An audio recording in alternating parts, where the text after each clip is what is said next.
Good afternoon my dear student, welcome to gravity classes.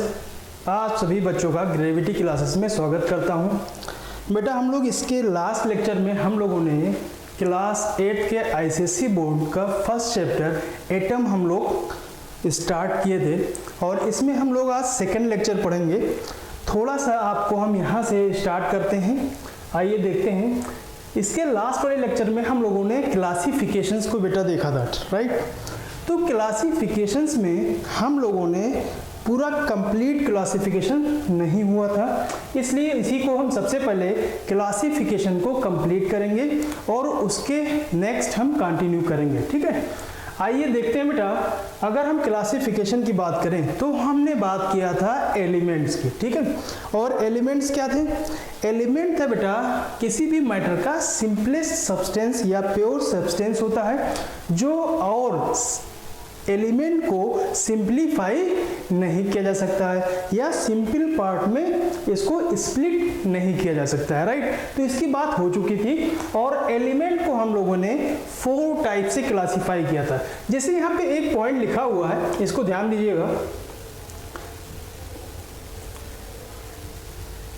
जैसे यहाँ पे देखिए बेटा लिखा क्या, components are not found in the elements. अगर हम एलिमेंट्स की बात करें तो एलिमेंट्स का कोई कंपोनेंट नहीं होता है, राइट। अगर इसमें कंपोनेंट नहीं है मींस क्या हुआ कि इसको और पार्ट में डिवाइड आप नहीं कर पाओगे। अगर हम बात करें next, elements are not homogeneous और हेट्रोजीनस। जब बच्चा ये अकेला है तो ना तो होमोजीनस और हेट्रोजीनस क्या है, ये तो मिक्सचर है बेटा। तो जब मिक्सचर की बात ही नहीं हो रही है, यहाँ तो हम एलिमेंट की बात कर रहे हैं और एलिमेंट का क्या है, कोई कंपोनेंट ही नहीं होता। जब कोई कंपोनेंट ही नहीं है तो उसमें हम होमोजीनस और हेट्रोजीनस की तो बात ही नहीं कर सकते, राइट। तो यहाँ पे क्या लिखा है, एलिमेंट्स आर नॉट होमोजीनस और नॉट हेट्रोजीनस। ना तो ये होमोजीनस हो सकते हैं और ना हेट्रोजीनस होते हैं। अब आइए एलिमेंट को बेटा हम लोगों ने डिवाइड किया था 4 पार्ट्स में। हमने आपसे कहा था कि इसको 4 पार्ट्स में पढ़ेंगे। एलिमेंट कौन कौन से हैं आइए देखते हैं। पहला हम लोग पढ़ेंगे बेटा मेटल्स के बारे में, फिर उसके बाद पढ़ा जाएगा नॉन मेटल्स के बारे में, फिर उसके बाद मेटलॉइड्स और लास्ट में इनर्ट गैसेस को, जिसमें हमने लास्ट लेक्चर में बेटा 3 को डिस्कस कर लिया था। किसको मेटल्स को, नॉन मेटल्स को और मेटलॉइड को। ये 3 पार्ट हम लोग डिस्कस कर चुके थे, फिर भी एक बार हम लोग रिवीजन करेंगे, उसके बाद हम इनर्ट गैसेस को समझेंगे, राइट। आइए देखते हैं सबसे पहले बेटा मेटल्स के बारे में। फिर से देखिएगा,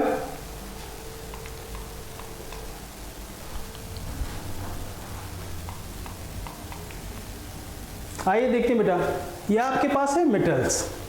तो हमने मेटल्स की प्रॉपर्टीज क्या बताई थी।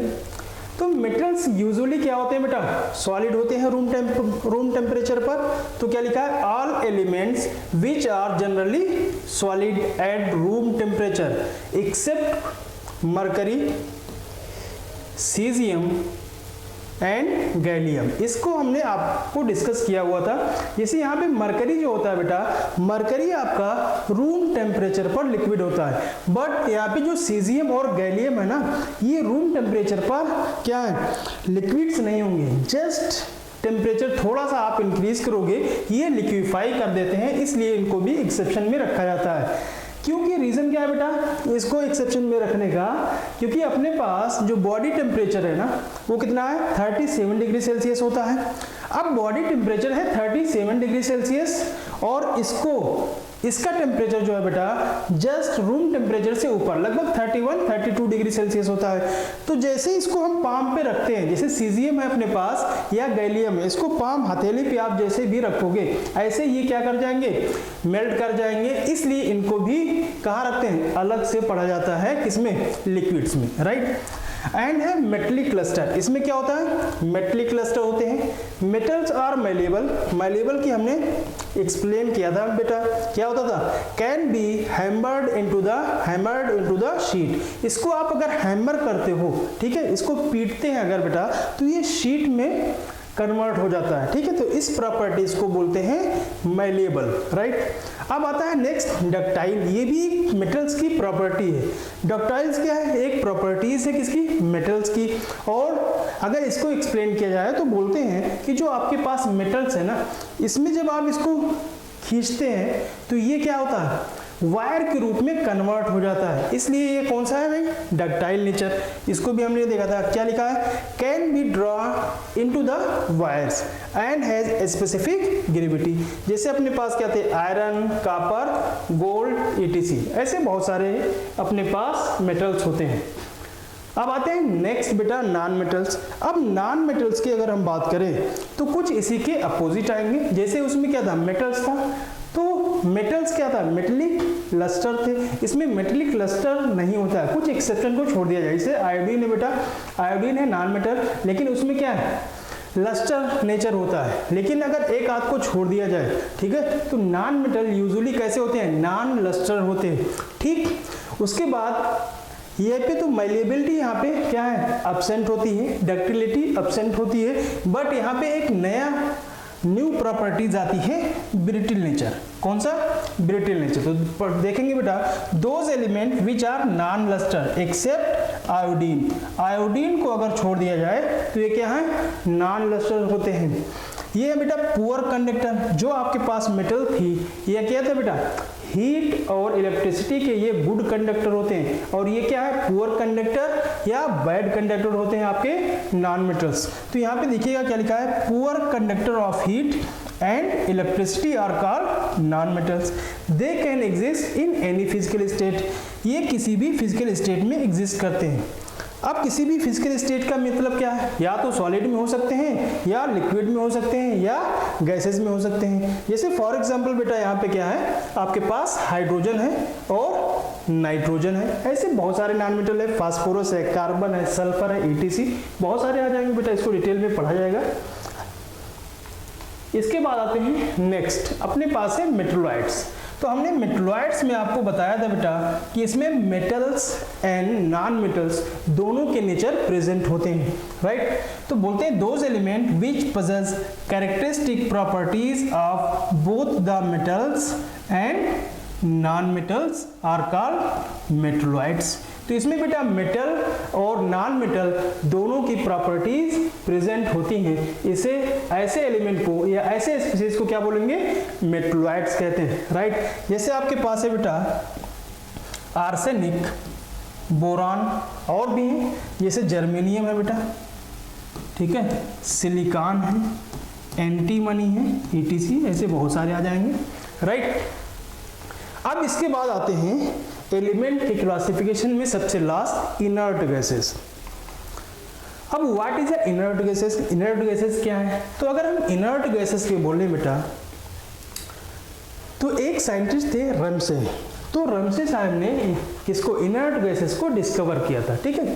तो अगर हम इनर्ट गैसेस की बात करें तो इसमें वे स्पीशीज आते हैं या वे एलिमेंट्स आते हैं जिनकी रिएक्टिविटी बहुत कम होती है, ना के बराबर रिएक्टिविटी, इसीलिए इसका नाम ही पड़ा है इनर्ट। इनर्ट माने क्या है? इनकी रिएक्टिविटी बहुत कम होती है, ठीक है।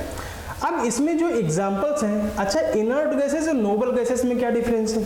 तो बेटा अगर हम स्टार्टिंग में बात करें तो बहुत सारे एलिमेंट ऐसे मिले थे जिनकी रिएक्टिविटी क्या थी? बहुत कम होती है, ना के बराबर थी, रिएक्टिविटी थी ही नहीं लगभग, इसलिए इसको इनर्ट बोल दिया गया। लेकिन लगभग 1960 के आसपास इसमें कुछ एलिमेंट में देखा गया कि ये कुछ कंपाउंड बना रहे हैं, कुछ एलिमेंट रिएक्ट करके न्यू कंपाउंड्स का फॉर्मेशन कर रहे हैं। जैसे जिनान हुआ तो जिनान बेटा जिनान का ऑक्साइड बना लेता है, जिनान का फ्लोराइड बनता है, ठीक है। तो ऐसे बहुत सारे कंपाउंड्स बने जिसे बाद में क्या बोला गया? इनर्ट गैसेस ना बोल करके क्या बोला गया? Noble gases. तो आप दोनों बोल सकते हो, इनर्ट गैसेस और नोबल गैसेस। तो वे those element which have inert in nature is called inert gases. तो यहाँ पे हम डिफिनेशन नहीं लिख रहे हैं बेटा, यहाँ पे एग्जाम्पल देख लो इनका। अगर हम एग्जाम्पल की बात करें इनर्ट गैसेस की तो अपने पास क्या है?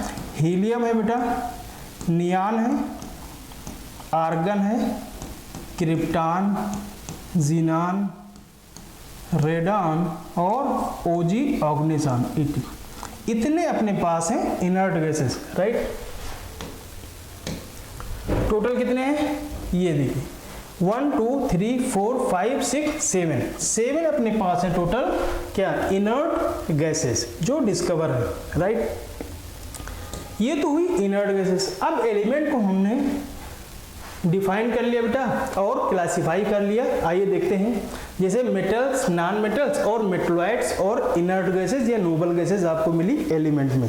अब इसके बाद हम लोग नेक्स्ट चलेंगे, नेक्स्ट टॉपिक पे कुछ क्वेश्चंस हैं इससे रिलेटेड। तो आइए कुछ क्वेश्चंस तो बेटा कर लेते हैं, तो उससे और कॉन्सेप्ट में क्लियरिटी आएगी। तो जैसे इसमें फर्स्ट क्वेश्चन देखिए क्या लिखा हुआ है, select element in given example. ये जो आपको एग्जांपल दिए हैं इसमें से आपको एलिमेंट को चूज करना है। तो इसमें बताइए कौन सा आपका एलिमेंट है। तो सबसे पहले यहाँ पे दिख रहा है नाइट्रोजन, तो नाइट्रोजन तो एलिमेंट है ही है, तो यहाँ पे फर्स्ट ऑप्शन ही मिल गया करेक्ट। यहाँ पे कौन सा है, फर्स्ट ही सही है, लेकिन आगे भी देख लीजिए, कार्बन मोनोऑक्साइड है बेटा, नाइट्रस ऑक्साइड है, कार्बन डाइसल्फाइड है, ये सब क्या है एलिमेंट नहीं है, ये सब मॉलिक्यूल्स में आ जाएंगे, राइट। तो इसमें फर्स्ट ही ऑप्शन करेक्ट है। तो यहाँ सिर्फ क्वेश्चन कराने का पर्पज यही है बेटा कि आपका कॉन्सेप्ट क्लियर हो जाए। अब यहाँ पे देखिएगा नेक्स्ट क्वेश्चन, नेक्स्ट क्वेश्चन क्या कर रहे हैं, which of the following particles are the example of the element. जो नीचे दिए गए हैं आपको, इसमें से आपको क्या चूज करना है, कौन सा एग्जाम्पल देखना है बेटा, एलिमेंट के एग्जाम्पल्स आपको यहाँ पे चूज करना है। तो सबसे पहले अगर एयर देखें बेटा, आइए देखते हैं, एयर की बात करें तो एयर क्या होता है, एयर है अपने पास बेटा मिक्सचर, ठीक। अगर कार्बन डाइऑक्साइड की बात करें तो ये मॉलिक्यूल्स हो गया या कंपाउंड्स, तो ये है आपके पास मॉलिक्यूल्स, ठीक। वाटर भी क्या हो गया मॉलिक्यूल्स या कंपाउंड मॉलिक्यूल्स। तो यहाँ पे क्या है P4 ही आपके पास क्या है एलिमेंट्स, तो आपका यहाँ पे डी ऑप्शन करेक्ट हो जाएगा। आइए नेक्स्ट क्वेश्चन है बेटा, how many particles are the example of compounds. नीचे दिए गए में से कितने, ये कुछ एग्जाम्पल्स दिए हुए हैं बेटा, इसमें से आपको चूज करना है कि इनमें कौन से कंपाउंड्स हैं, कंपाउंड्स की एग्जाम्पल आपको चूज करना है। तो अगर हम बात करें बेटा, यहाँ पे देखिए क्या दिया है वाटर, तो वाटर क्या है एक कंपाउंड्स है, ये क्या है बेटा कंपाउंड्स, राइट। कार्बन डाइऑक्साइड ये भी कंपाउंड्स है, ठीक है। अगर हम एयर की बात करें तो अभी एयर की बात किया था, क्या था, ये है बेटा मिक्सचर आपका एयर। शुगर सॉल्यूशन की बात करें तो ये भी क्या है होमोजेनस मिक्सचर, ये भी एक मिक्सचर में आ जाएंगे, राइट। अगर हम सोडियम की बात करें बेटा तो सोडियम क्या है एलिमेंट्स। अगर हम हाइड्रोजन गैस की बात करें बेटा ये भी क्या है एलिमेंट। तो यहाँ पे आपको चूज करना था, ये ढूंढना था कि how many particles are the example of compound, compound के कितने पार्टिकल्स हैं। तो यहाँ कितने मिले, एक ये कंपाउंड से वाटर और एक ये कंपाउंड 2 ही है, तो यहाँ पे कहीं 2 दिखा है, 3 4 1 2, तो डी ऑप्शन जाएगा बेटा, डी ऑप्शन आपका करेक्ट होगा। क्यों, क्योंकि यहाँ पे 2 ही एग्जाम्पल हैं जो कंपाउंड्स हैं, बाकी या तो मिक्सचर है या एलिमेंट्स हैं, राइट। नेक्स्ट क्वेश्चन देखिएगा, आइए बेटा देखें नेक्स्ट क्वेश्चन। नेक्स्ट क्वेश्चन कर रहा है select homogeneous mixture in given example. Homogeneous mixture बेटा लास्ट लेक्चर में हम लोग कर चुके हैं, तो उससे रिलेटेड क्वेश्चन है, आइए देखते हैं। अब होमो माने, इसको थोड़ा सा और डिफाइन कर लेते हैं। होमो माने क्या था सेम, राइट। तो इनका अगर कंपोजिशन यूनिफॉर्म डिस्ट्रीब्यूशन है, कोई भी अगर मिक्सचर है बेटा, अगर उसका कंपोजिशन क्या है यूनिफॉर्मली डिस्ट्रीब्यूटेड है, ठीक है, तो वो क्या होगा होमोजेनस मिक्सचर है। अगर वो नॉन यूनिफॉर्म डिस्ट्रीब्यूशन है तो हेट्रोजेनस है। तो यहाँ पे देखिएगा पेट्रोल है और वाटर, अगर पेट्रोल और वाटर को मिक्स किया जाए तो ये बेटा आपस में मिलते नहीं, और जब आपस में मिक्स नहीं होंगे तो कभी भी यूनिफॉर्म डिस्ट्रीब्यूशंस नहीं आ सकता, इसलिए ये करेक्ट हो जाए, इनकरेक्ट हो जाएगा। सेकेंड बी ऑप्शन की बात करें, यहाँ क्या दिया है ऑयल इन वाटर। तो अगर हम अगर वाटर को मिक्स करते हैं तो ये भी कंप्लीटली मिक्स नहीं होगा, मिक्स ही नहीं होगा। जब मिक्स नहीं होगा इसका मतलब क्या है, ये भी कभी भी यूनिफॉर्म डिस्ट्रीब्यूशन नहीं हो सकता है, तो ये भी क्या जाएगा, इनकरेक्ट। थर्ड आपका दिया हुआ है शुगर सॉल्यूशन, एकदम राइट आंसर। देखिए ध्यान से, इसको तो आपने खूब पिया होगा, ठीक है। कोई बीकर है, इस बीकर में हम क्या करें, आपके पास वाटर है बेटा, और इस वाटर में आप क्या डाल दो, शुगर ऐड कर दो।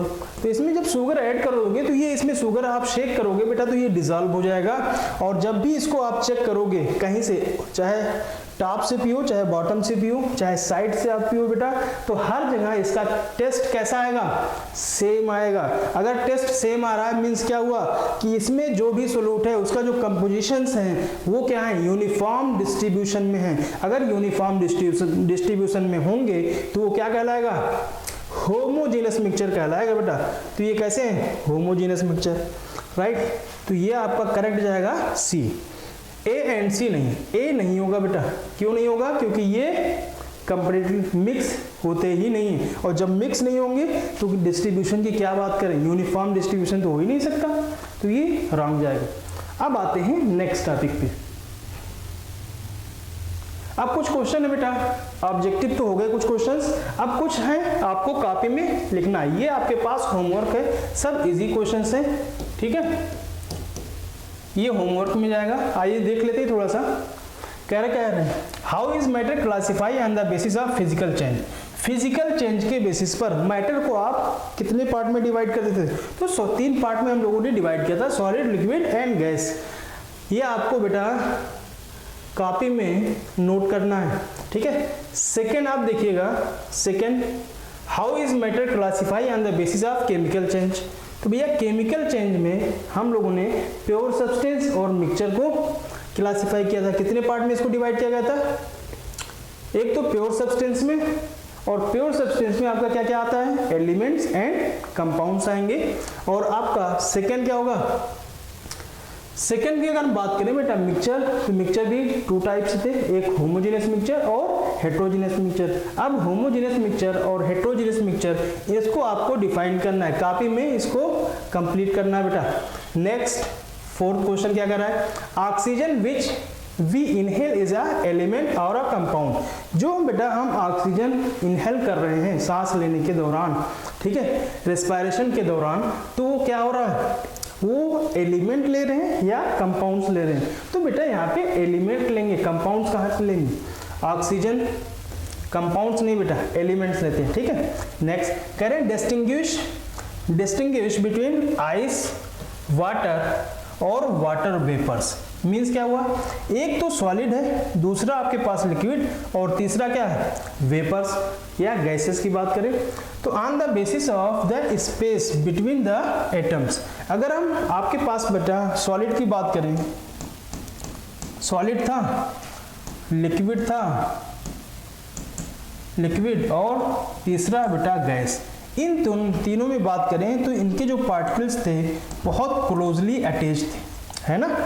तो जब क्लोजली या कंपैक्टली अरेंज होंगे तो इसमें स्पेस कैसा होगा, मिनिमम। तो सॉलिड में जो स्पेस आएगा ना बेटा वो कैसा आएगा, मिनिमम, राइट। अगर लिक्विड्स की बात करें तो लिक्विड्स में बेटा जो पार्टिकल्स थे वो थोड़ा सा दूर दूर थे, तो इसमें कुछ ना कुछ स्पेस आएगा। तो जो स्पेस आएगा ये सॉलिड से ज़्यादा आएगा और गैसेस से कम आएगा, तो हम बोलते हैं इंटरमीडिएट स्पेस इसमें होगा, इंटरमीडिएट स्पेस और प्रेजेंट स्पेस, राइट। अगर हम गैसेस की बात करें तो इनके मॉलिक्यूल बहुत दूर दूर होते हैं, ये रैंडम मोशन में होते हैं, तो ये क्या हो जाएंगे बेटा, इसमें जो स्पेस होगा वो कैसा आएगा, मिनिमम, राइट। स्पेस कैसा है यहाँ पे गैसेस में, मिनिमम, राइट। तो ये कुछ सब्जेक्टिव क्वेश्चन थे बेटा जो आपको करने हैं। कुछ तो हमने समझा दिया, हिंट दे दिया है सबका, अब आपको कंप्लीट करना है। आइए नेक्स्ट नेक्स्ट क्लासिफिकेशन पे हम चलते हैं, कंपाउंड्स। इसके बाद क्या थे बेटा, प्योर सब्सटेंस में अपने पास एलिमेंट्स को हम लोगों ने कंप्लीट कर लिया। अब इसके बाद देखते हैं कंपाउंड्स। कंपाउंड्स को हम लोग डिफाइन कर चुके थे, लेकिन इसके टाइप्स यहाँ पे पढ़ने बेटा कि कंपाउंड कितने टाइप के होते हैं। तो कंपाउंड बेटा अगर देखें तो मेनली 2 टाइप के होते हैं। एक आपके पास क्या है, इनऑर्गेनिक कंपाउंड और दूसरा ऑर्गेनिक कंपाउंड। अगर हम इनके टाइप्स की बात करें तो कितने टाइप्स के मिलेंगे, 2 टाइप्स के।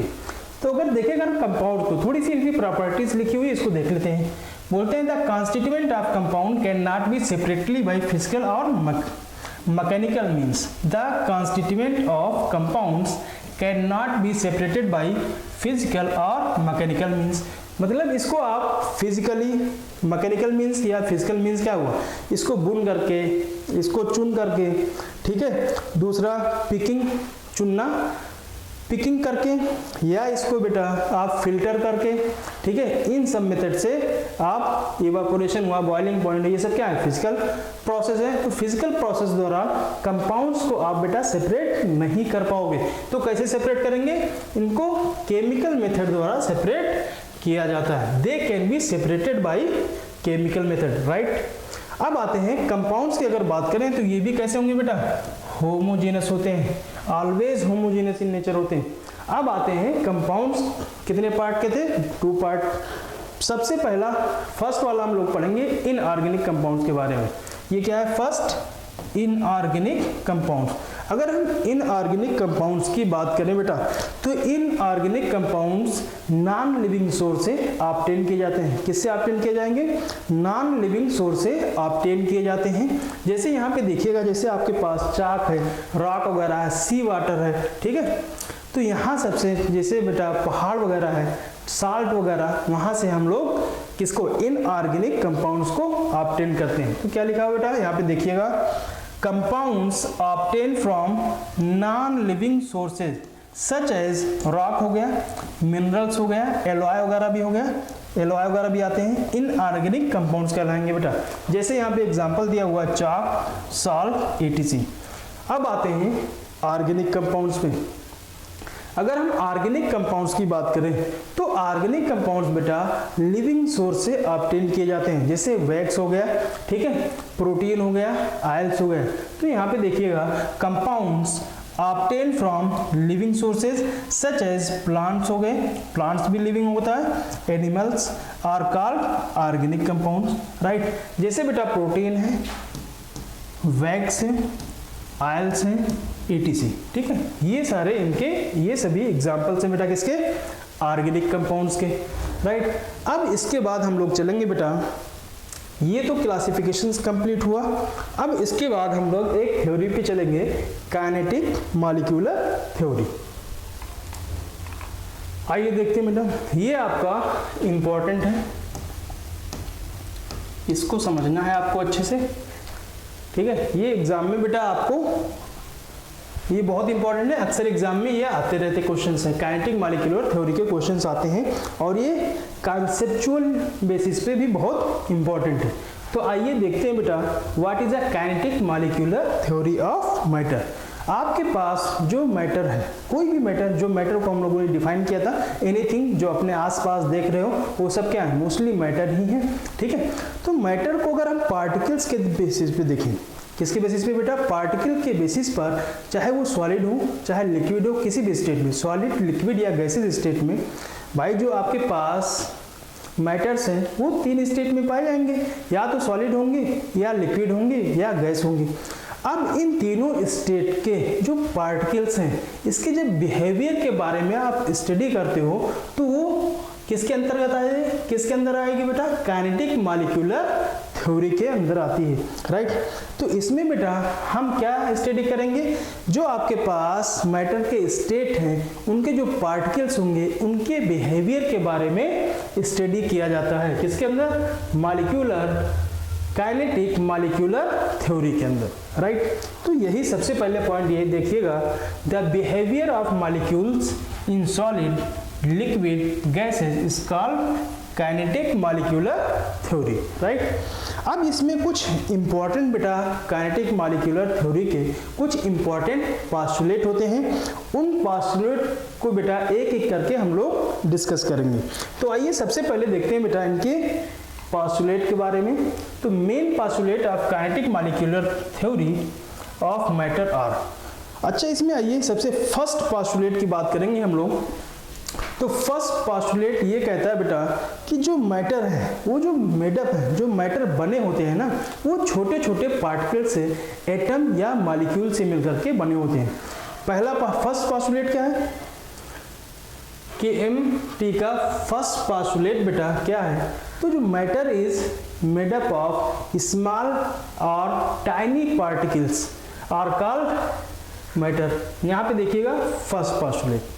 तो फर्स्ट पास्टुलेट में क्या बोला? Matter is composed of very small और टाइनी पार्टिकल्स कॉल्ड एटम्स या मॉलिक्यूल्स। इसका मतलब जो छोटे छोटे पार्टिकल्स है वो क्या होंगे? एटम होंगे या मॉलिक्यूल्स होंगे। तो एटम और मॉलिक्यूल से ही क्या बना होगा? आपका मैटर बना होगा। ये फर्स्ट पास्टुलेट है बेटा। अब सेकेंड पास्टुलेट ये कहता है बेटा, जो आपके पास, जैसे फर्स्ट पास्टुलेट में क्या देखा आपने, जो एटम और मॉलिक्यूल है इन्हीं से मिल करके आपका मैटर का फॉर्मेशन हुआ है, ठीक है। तो सेकेंड जो एटम या मॉलिक्यूल से मिल करके जो मैटर बना है, सेकेंड पास्टुलेट वहीं से निकल के आया कि ये एक क्या है? एटम्स और मॉलिक्यूल आपके क्या होंगे? आइडेंटिकल होंगे, एक जैसे होंगे। इसके चाहे फिजिकली आप देखो, चाहे शेप के बारे में देखो, चाहे साइज के बारे में देखो बेटा, ये एक जैसे आएंगे, राइट है। तो सेकंड देखिएगा क्या कह रहे हैं? The constituent particle of matter. Matter का जो कॉन्स्टिट्यूएंट पार्टिकल्स है ना, वो ऑल रेस्पेक्ट में कैसे होंगे? आइडेंटिकल होंगे। तो the constituent particles of matter are identical in all respect. सभी रेस्पेक्ट में ये क्या है? आइडेंटिकल होंगे, राइट। तो कॉन्स्टिट्यूएंट पार्टिकल मैटर में क्या था? यहाँ पे ध्यान दीजिएगा। कॉन्स्टिट्यूएंट पार्टिकल्स बेटा आपके पास या तो एटम है या क्या होंगे? मॉलिक्यूल्स होंगे, राइट। यही तो है। तो एटम्स और मॉलिक्यूल ये क्या है? Constituent particles. अब यहाँ पे ध्यान दीजिएगा, जो कॉन्स्टिट्यूएंट पार्टिकल्स हैं एटम या मॉलिक्यूल्स, ठीक है, वो कैसे हैं? सभी आइडेंटिकल होंगे इन ऑल रेस्पेक्ट। यही हमने फर्स्ट बोला। फर्स्ट क्या था? एटम और मॉलिक्यूल से मिल करके आपका मैटर बना हुआ है। और ये जो मैटर बना है एटम्स और मॉलिक्यूल, तो एटम और मॉलिक्यूल्स ये कैसे होंगे? ये आइडेंटिकल होंगे सभी रेस्पेक्ट में। ये सेकंड पास्टुलेट कहता है। जैसे फॉर एग्जांपल यहाँ पे देखिएगा, ये यहाँ पे हमने एक इमेज लगाया है वाटर मॉलिक्यूल्स का। तो यहाँ पे देखिएगा ध्यान से, तो ये है बेटा वाटर, और वाटर के जो मॉलिक्यूल्स हैं आपस में क्या है? एक जैसे हैं, आइडेंटिकल है। जैसे वाटर है, ये है वाटर का कंपोजिशन, ठीक है। अब वाटर कोई भी हो, जैसे छोटे छोटे हैं, तो ये वाटर का एक मॉलिक्यूल्स है, ये दूसरा मॉलिक्यूल्स है, तो वो कैसे होंगे? एक जैसे होंगे, इसमें कोई डिफरेंस नहीं होगा। इसके सेकेंड पास्टुलेट कहने का मतलब ये है कि जो आपके पास मॉलिक्यूल्स हैं वो कैसे हैं? आइडेंटिकल हैं ऑल रेस्पेक्ट में, राइट। तो ये है इनका सेकेंड पास्टुलेट। अब इसके बाद आते हैं इनके बेटा थर्ड पास्टुलेट पे। तो थर्ड पास्टुलेट ये कहता है बेटा कि जो पार्टिकल के बीच में स्पेस पाया जाता है, क्या पाया जाता है? पार्टिकल के बीच में बेटा इंटर पार्टिकुलर स्पेस प्रेजेंट होता है, राइट। तो आइए देखते हैं नेक्स्ट पास्टुलेट क्या कहता है? These particles have space. इसमें क्या है बेटा? स्पेस और gaps between them which are known as inter particular space, right. एक इमेज यहाँ पे देखिएगा, ये है आपके पास बेटा पार्टिकल्स, क्या है? ध्यान दीजिएगा, ये है एटम्स या मॉलिक्यूल्स, और इनके बीच में ये वाला क्या है? Inter particular space, inter particular space, right.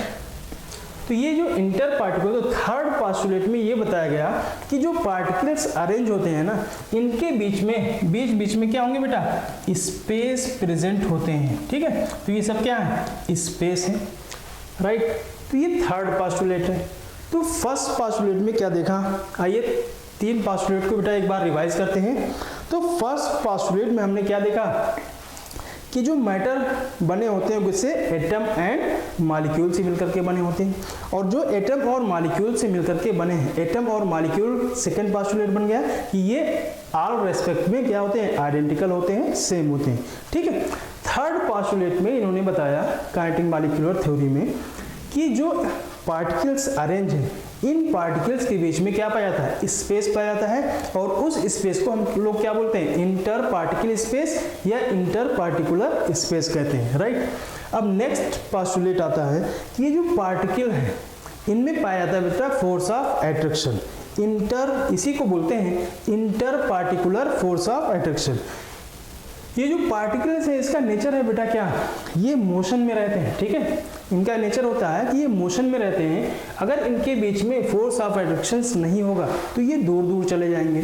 अगर दूर दूर चले जाएंगे तो कभी भी आपके पास बेटा सॉलिड और लिक्विड स्टेट ना मिलती, ठीक है। तो टोटल क्या होते हैं, गैसेज होते हैं, लेकिन ऐसा नहीं होता है, सॉलिड भी है, लिक्विड भी है, गैस भी है। इसका मतलब क्या है कि force of attraction inter particular, अगर हम इंटर पार्टिकल्स की बात करें बेटा तो इसमें क्या पाए जाएंगे, फोर्स ऑफ अट्रैक्शंस पाए जाएंगे, ठीक है। तो नेक्स्ट पोस्टुलेट ये कहता है, क्या कहते हैं, there exist a force of attractions, इनके बीच में क्या है, फोर्स ऑफ अट्रैक्शन एग्जिस्ट करता है, ठीक है, between the particle of matter which hold them together, जो दोनों को साथ साथ रखता है बेटा। This force of attraction is known as inter particular force, इसी को हम लोग क्या बोलते हैं, inter particular force of attractions, या इसी को हम लोग बोल देते हैं inter particle force of attractions, right. Next देखिए, जैसे यहाँ पे जो इमेज लगी है बेटा, inter molecular force of attraction, ये है वाटर के मॉलिक्यूल्स, क्या है, ये है वाटर के मॉलिक्यूल्स, और ये वाटर के मॉलिक्यूल्स यहाँ साइड में जो दिख रहे हैं इनसे अट्रैक्शंस में इनकी तरफ जा रहे हैं। इसके मतलब क्या है, इनसे क्या लग रहा है, फोर्स एक इनके बीच में काम कर रहा है, एक्ट कर रहा है, राइट। तो ये फोर्स ऑफ अट्रैक्शन की वजह से इनके मॉलिक्यूल क्या है बेटा, पास रहते हैं, ठीक है। अगर आप बेटा किसी भी तरीके से अगर ये फोर्स को ब्रेक कर दिया जाए तो ये क्या हो जाएंगे, पार्टिकल्स दूर दूर चले जाएंगे, इनके मॉलिक्यूल्स क्या हो जाएंगे बेटा, दूर दूर चले जाएंगे, ठीक। अब लास्ट बेटा, ये तो फोर्थ पोस्टुलेट, और लास्ट पोस्टुलेट ये कहता है कि जितने भी इंटर पार्टिकल्स हैं, ठीक है, ये कैसे रहना चाहते हैं, ये हमेशा ऑलवेज मोशन में रहते हैं, ठीक है। तो ये मोशन में ही रहना चाहते हैं। नेक्स्ट देखिएगा, क्या कहते हैं बेटा, particles of matter always in state of random motion, इनके जो पार्टिकल्स हैं ना वो always state of random motion में रहते हैं। अच्छा, रैंडम मोशन का क्या मतलब है, ये इधर उधर घूमते रहते हैं, जिसे हम लोग बोलते थे ब्राउनियन मूवमेंट, जैसे पढ़ते हैं बेटा लिक्विड और गैसेज में, कि वो मूवमेंट इधर उधर जिग जैग मोशन में पार्टिकल्स क्या कर रहे थे, मूवमेंट करते रहते हैं। ऐसे यहाँ पे बेटा जो पार्टिकल्स है ना वो हमेशा क्या करते हैं, रैंडम मोशन में रहते हैं, ठीक है। क्यों, क्योंकि इनके पास होती है काइनेटिक एनर्जी विच इंक्रीज।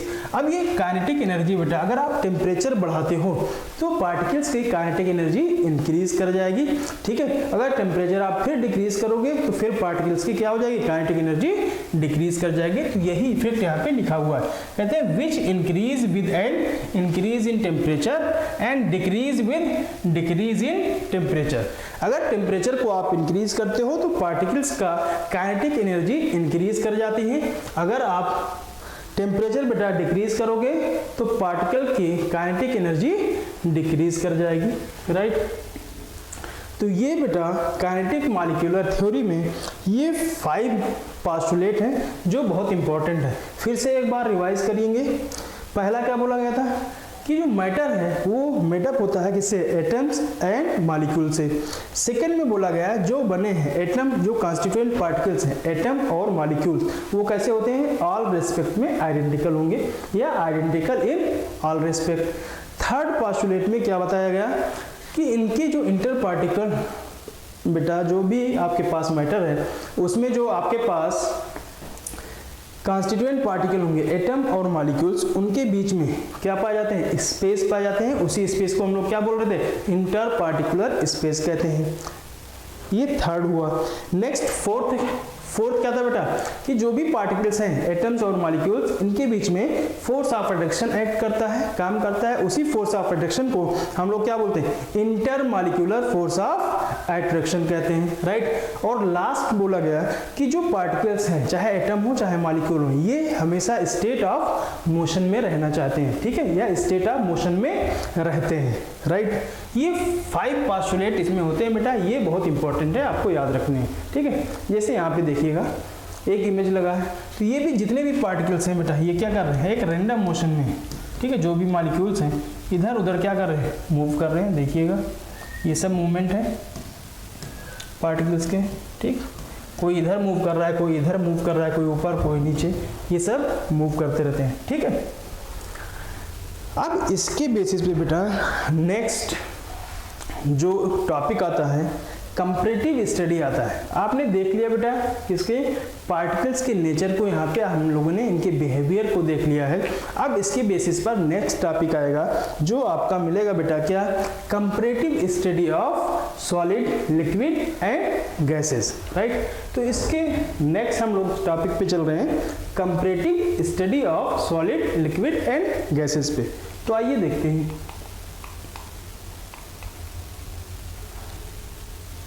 कुछ क्वेश्चन लगे हैं, पहले इसको देख लेते हैं। पहला ये बेटा होमवर्क में रहेगा आपका, इजी क्वेश्चन है, ये सब आप पढ़ चुके हो। फर्स्ट बोल रहा है, एक बार थोड़ा सा देख लेते हैं। What do you understand by the term matter. Term matter से आप क्या समझते हो, ये सबसे फर्स्ट लेक्चर में ही बेटा, शुरुआत में ही इसको डिस्कस किया गया था। Give some example of matter you see daily in our surrounding. अपने आसपास बेटा जो भी मैटर आपको दिख रहे हैं उसमें से आपको कुछ एग्जाम्पल्स नोट करने हैं, ठीक है। थर्ड देखिएगा, how can you prepare a homogeneous solutions at home. अपने घर पे आप होमोजेनियस सॉल्यूशंस को कैसे बना सकते हो, कैसे प्रिपेयर कर सकते हो। तो बेटा बहुत ईजी है, इसको तो हम लोग बनाते ही रहते हैं। जैसे एक गिलास ले लो या बीकर ले लो, उसमें पानी डाल लेना और इसमें क्या डाल, शुगर ऐड कर लेना, और ये क्या बन जाएगा, होमोजेनियस सॉल्यूशन। शेक कर लेना, ये पूरा मिक्स हो जाएगा, तो कौन सा बनेगा, sugar plus water, sugar plus water. ये एग्जाम्पल हम लोगों ने पढ़ा भी था, बाकी और भी बहुत सारे हैं। इसी में क्या डाल दूँ, सिट्रस डाल दो, सिट्रस रस या सिट्रिक एसिड, सॉरी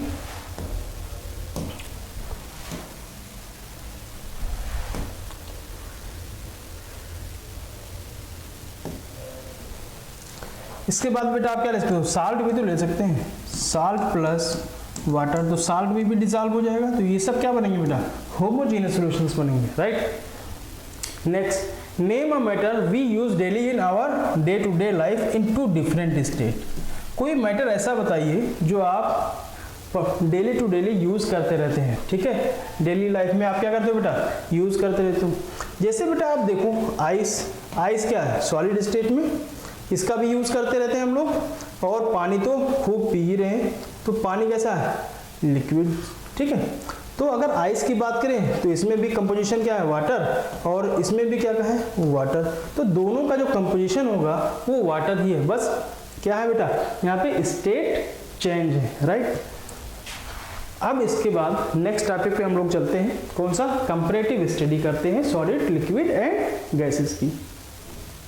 तो आइए देखते हैं बेटा, comparative study of solid, liquid and gases. तो इसमें सबसे पहले बेटा, सबसे पहले इनकी कैरेक्टरिस्टिक को देखेंगे और कंपैरिजन कर लेंगे किसमें क्या होगा। तो आइए देखते हैं। सबसे पहले ये है आपके पास कैरेक्टरिस्टिक, फिर सॉलिड है यहाँ पे, लिक्विड और गैसेस। तो सबसे पहले हम देखते हैं बेटा अरेंजमेंट ऑफ पार्टिकल्स। तो अगर हम सॉलिड में देखें, पार्टिकल्स के अरेंजमेंट के बारे में देखें बेटा, तो यहाँ पे जो पार्टिकल्स थे अपने पास सॉलिड में, ये बहुत कंपैक्टली अरेंज होते हैं। कैसे हैं? ये बहुत कंपैक्टली अरेंज होंगे। तो सॉलिड में हम लोग क्या लिख सकते हैं? Compactly arrange, compactly arrange, right. अगर हम लिक्विड की बात करें बेटा, तो यहाँ पे देखिए, अगर हम लिक्विड में देखें तो इसमें हम लोगों ने क्या देखा था, जो पार्टिकल्स थे वो थोड़ा दूर दूर थे, इसमें स्पेस ज़्यादा था, तो ये बहुत कंपैक्टली नहीं, लेस कंपैक्ट होंगे। क्या है बेटा? यहाँ पे लेस कंपैक्ट होंगे, राइट। अगर हम गैसेस की बात करें तो गैसेस में बेटा पार्टिकल्स बहुत दूर दूर हैं, है ना। ये है आपके पास गैसेस, और गैसेस में जो पार्टिकल्स हैं वो काफ़ी दूर दूर होते हैं। तो यहाँ पे क्या लिख सकते हैं? Least compact. इनके जो पार्टिकल है बेटा लीस्ट कॉम्पैक्ट होंगे, राइट।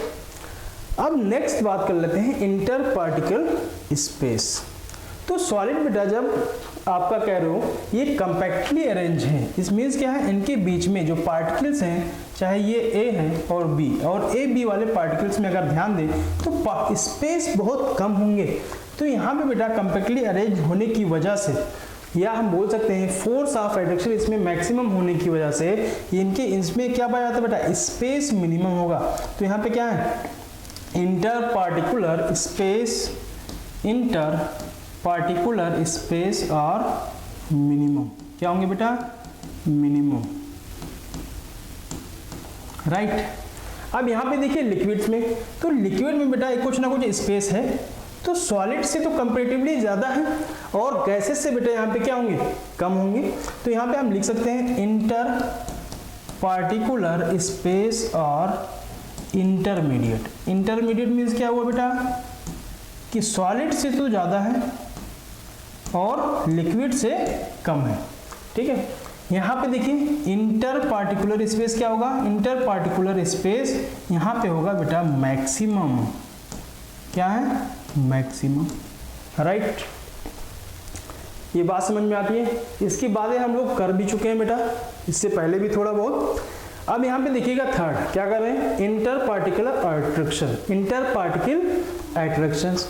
तो सॉलिड बेटा क्या है? बहुत कंपैक्टली अरेंज है। इसका मीन्स क्या है? कि इनका फोर्स ऑफ एट्रैक्शन बहुत ज़्यादा रहा होगा। अगर फोर्स ऑफ एट्रैक्शन कम होगा तो कभी भी ये कंपैक्टली अरेंज हो ही नहीं पाते, ठीक है। तो इनके पार्टिकल्स क्या होते जाते बेटा? दूर दूर, और इनका स्टेट कन्वर्ट हो जाता। लेकिन ऐसा नहीं होता है। लेकिन सॉलिड में क्या है? इसका रीज़न क्या हुआ कि सॉलिड अगर कंपैक्टली अरेंज है मीन्स क्या है? इसमें फोर्स ऑफ एट्रैक्शन मैक्सिमम रहा होगा। तो यहाँ पे क्या लिख सकते हैं? Force of attraction, force of attractions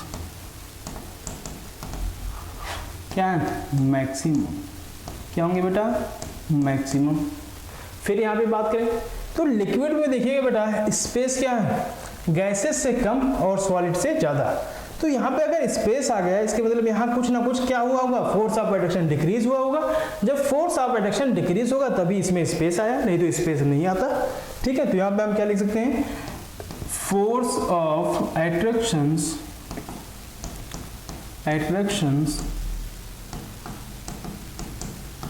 क्या है बेटा? इंटरमीडिएट। कैसे होंगे? Intermediate, right. गैसेस में देखें, अब यहाँ पे पार्टिकल्स क्या है बेटा? काफी डिस्टेंस है, काफी दूर दूर हैं। तो इसका मतलब क्या हुआ कि फोर्स ऑफ एट्रैक्शन इनके बीच में कुछ ना कुछ तो है, लेकिन क्या है? मिनिमम है, राइट। तो यहाँ पे है फोर्स ऑफ एट्रैक्शंस क्या है बेटा? Minimum, right. अब तीन बातें देखिए। अगर हम अरेंजमेंट की बात करें पार्टिकल्स के, तो यहाँ क्या है? सॉलिड में कंपैक्टली अरेंज, और ये है लेस कंपैक्ट, और ये है लीस्ट कंपैक्ट। अगर हम बात करें बेटा इंटर पार्टिकुलर स्पेस की, तो इंटर पार्टिकुलर स्पेस कहाँ है? सॉलिड में मिनिमम, लिक्विड में इंटरमीडिएट होगी, और गैसेस में मैक्सिमम। रीजन होपफुली आपके समझ में आया होगा। अगर हम थर्ड बात करें बेटा इंटर पार्टिकल अट्रैक्शंस की, तो सॉलिड में क्या है, फोर्स ऑफ अट्रैक्शन मैक्सिमम, और इसमें क्या है बेटा इंटरमीडिएट, और गैसेस में मिनिमम, राइट। अब नेक्स्ट आते हैं, नेक्स्ट है बेटा next characteristic movement of atoms. अगर हम मूवमेंट्स ऑफ एटम की बात करें तो कॉमन सेंस की बात है बेटा कि जहां पे स्पेस ज़्यादा होगा वहां पे क्या है, पार्टिकल्स के मूवमेंट ज़्यादा होंगे। अगर स्पेस है ही नहीं तो वहां पे क्या हो जाएगा, मूवमेंट कम हो जाएगा। तो अगर हम मूवमेंट ऑफ एटम्स की बात करें तो सॉलिड बेटा अपने पास कंपैक्टली अरेंज था, और फोर्स ऑफ अट्रैक्शन क्या था यहाँ पे, मैक्सिमम था। इसलिए इनके जो पार्टिकल्स होंगे ना, ये केवल अपनी एक्सिस पे ही क्या करते हैं बेटा, कंपन करते हैं, वाइब्रेट करते हैं अपने पोजीशन पे ही, अपने एक्सिस पे ऊपर नीचे ये क्या करते हैं, वाइब्रेट करते हैं। इसमें बहुत ज़्यादा मूवमेंट नहीं होता, बहुत कम मूवमेंट होगा। तो यहाँ पे लिख सकते हो बेटा लेस मूवमेंट, क्या होगा यहाँ पे, लेस मूवमेंट, राइट। और यहाँ लिक्विड में, अब लिक्विड के जो पार्टिकल्स थे इसमें कुछ ना कुछ स्पेस था, तो इसमें कुछ ना कुछ बेटा मूवमेंट किससे, सॉलिड से ज़्यादा होगा और गैसेस से कम। गैसेस में स्पेस ज़्यादा होता है तो गैसेस में क्या होगा, मूवमेंट मैक्सिमम होगा। तो यहाँ पे फिर वही बात आ जाएगी, कौन सा है, इंटरमीडिएट, राइट। और यहाँ पे क्या हो जाएंगे, मैक्सिमम। यहाँ पे मूवमेंट क्या है, मैक्सिमम, राइट। क्योंकि इनके पार्टिकल्स क्या है बेटा, काफ़ी दूर दूर हैं, तो जब स्पेस ज़्यादा है तो घूमने का स्पेस ज़्यादा है, तो यहाँ पे क्या हो जाएगा, मूवमेंट क्या हो जाएगा बेटा, मैक्सिमम हो जाएगा। नेक्स्ट बात करते हैं बेटा पार्टिकल्स की काइनेटिक एनर्जी। तो जिसके पास बेटा मूवमेंट ज़्यादा था, काइनेटिक एनर्जी उसी के पास तो है। अगर हम मूव कर रहे हैं, ठीक है, तो क्या है, हमारे पास काइनेटिक एनर्जी ज़्यादा है। अगर हम अगर हम स्लो चल रहे हैं, अगर कोई फॉर एग्जांपल कोई दो लोग हैं, ठीक है, एक क्या कर रहे हैं, दोनों लोग को हम दौड़ा रहे हैं, तो एक स्लो दौड़ रहा और एक फास्ट दौड़ रहा। इसका मतलब क्या हुआ कि जिसके पास काइनेटिक एनर्जी ज़्यादा रही होगी वो फास्ट दौड़ रहा होगा, और जिसके पास काइनेटिक एनर्जी कम रही होगी वो स्लो दौड़ रहा होगा, ठीक है। तो ऐसे यहाँ पे देखें तो जहाँ पे स्पेस ज़्यादा होगा वहाँ पे आप अच्छा दौड़ पाओगे, ठीक है, तो उसकी काइनेटिक एनर्जी क्या होगी, मैक्सिमम। तो गैसेस में बेटा स्पेस क्या है, मैक्सिमम, तो उसकी काइनेटिक एनर्जी पार्टिकल्स की क्या हो जाएगी, मैक्सिमम। अब अगर हम सॉलिड की बात करें तो सॉलिड में स्पेस ही नहीं है, तो यहाँ पे आप दौड़ ही नहीं पा रहे हो। इसके मीन्स क्या हुआ कि काइनेटिक एनर्जी आपके पास बहुत कम है। तो अगर हम बात करें बेटा सॉलिड में काइनेटिक एनर्जी की, तो क्या हो जाएगी, मिनिमम। बात सही कि नहीं, ये तो कॉमन सेंस की बात थी, ठीक है। अगर हम लिक्विड की बात करें बेटा तो यहाँ पे क्या होगी, इंटरमीडिएट, है ना, और यहाँ पे क्या होगी, काइनेटिक एनर्जी मैक्सिमम, राइट। अब नेक्स्ट आते हैं कंप्रेसिबिलिटी। कंप्रेसिबिलिटी क्या है, एक कैरेक्टरिस्टिक है बेटा। कंप्रेस माने होता है दबाना, कोई चीज़ प्रेस करना। अगर हम प्रेस कर रहे हैं तो फिर वही बात आ जाएगी, स्पेस कहाँ था, स्पेस मैक्सिमम जहाँ होगा वहाँ पे आप ज़्यादा दबा पाओगे, क्योंकि पार्टिकल्स के पास स्पेस है तो वो पास आएंगे। अगर आपके पास सॉलिड है तो पहले से ही बेटा आपके पास जो पार्टिकल्स हैं वो कंपैक्टली अरेंज है, अब वो और ज़्यादा प्रेस हो ही नहीं पा रहे, तो इसीलिए बोलते हैं कि जो आपके पास सॉलिड है तो सॉलिड में कंप्रेसिबिलिटी जो होती है वो नेग्लिजिबल के बराबर होती है, ना के बराबर होती है, नेग्लिजिबल होती है, ठीक है। तो कंप्रेसिबिलिटी अगर हम सॉलिड की बात करें तो यहाँ पे जो आपके पास पार्टिकल्स थे उनका क्या है, बहुत क्लोजली या कंपैक्टली अरेंज है, इसलिए यहाँ पे कंप्रेसिबिलिटी जो आपकी कंप्रेसिबिलिटी होगी बेटा वो क्या होगी, मिनिमम होगी, ठीक है, या नेग्लिजिबल। यहाँ पे हम लिख सकते हैं नेग्लिजिबल, राइट। यहाँ पे क्या होगी बेटा, यहाँ पे स्पेस आ गया तो कंप्रेस आप इसको अच्छे से थोड़ा कर पाओगे, ठीक है। तो यहाँ पे क्या, फिर वही बात, इंटरमीडिएट, राइट। और यहाँ पे बात करें गैसेस में तो यहाँ पे बेटा स्पेस मैक्सिमम था, इसलिए कंप्रेसिबिलिटी क्या हो जाएगी, मैक्सिमम, राइट। नेक्स्ट अगर हम डेंसिटी की बात करें तो डेंसिटी बेटा होता है, इसका अगर फार्मूला देखें डेंसिटी का, तो ये होता है मास बाय वॉल्यूम। क्या होता है? Mass by volume, right. अब ध्यान से इसको समझिएगा डेंसिटी को। अगर हम वॉल्यूम को यूनिटी मान लें, क्या मान लें? वॉल्यूम को अगर हम यूनिटी मान लें, 1 मान लें, ठीक है। यूनिटी मीन्स क्या है? 1। अगर इसको 1 मान लें बेटा, तो यहाँ से डेंसिटी D डायरेक्टली प्रोपोर्शनल किसके आएगी? मास के, राइट। तो इसका मतलब क्या हुआ कि जिसका मास ज़्यादा उसकी डेंसिटी ज़्यादा। अब मास ज़्यादा कहाँ पे आएगा? जिसके पार्टिकल पास पास होंगे।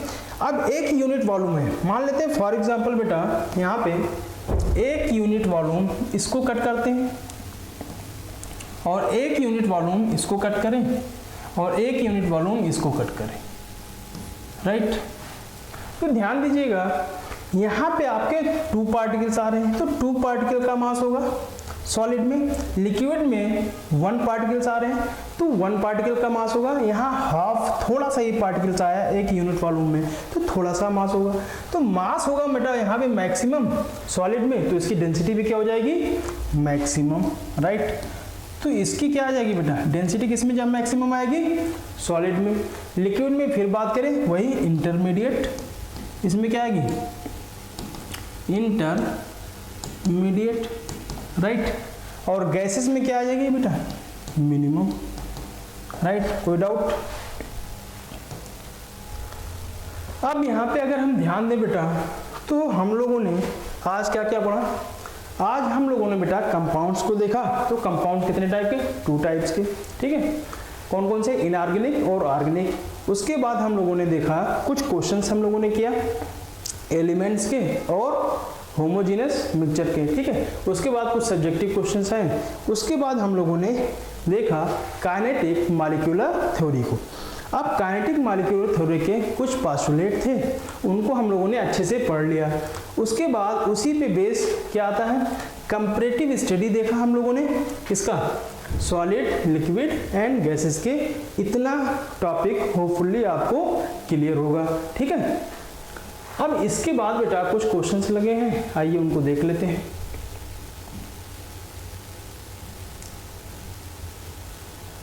अब बेटा आज यहीं तक, आज की स्टोरी यहीं तक रखते हैं, ठीक है।